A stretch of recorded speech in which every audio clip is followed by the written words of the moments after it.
வெற்றிவேல் முருகனுக்கு அரோஹரா. திருநீரில் மருந்திருக்கு தெரியுமா?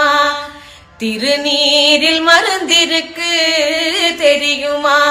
அதை தினம் அணிந்தால் புகழிருக்கு புரியுமா?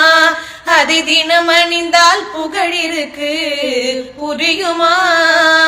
முருகன் திருநீரில் மருந்திருக்கு தெரியுமா?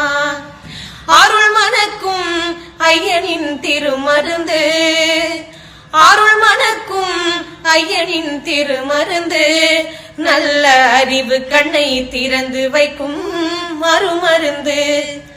அருள் மணக்கும் ஐயனின் திருமருந்து, நல்ல அறிவு கண்ணை திறந்து வைக்கும் அருமருந்து. அன்பு வழியில் வாழ வைக்கும் பெருமருந்து, அன்பு வழியில் வாழ வைக்கும் பெருமருந்து. நல்ல ஆசியெல்லாம் நமக்கென்றும் தருமருந்து, நல்ல ஆசியெல்லாம் நமக்கென்றும் தருமருந்து. குமரன் திருநீரில் மருந்திருக்கு தெரியுமா? அதை தினம் அணிந்தால் புகழிருக்கு புரியுமா? முருகன் திருநீரில் மருந்திருக்கு தெரியும்.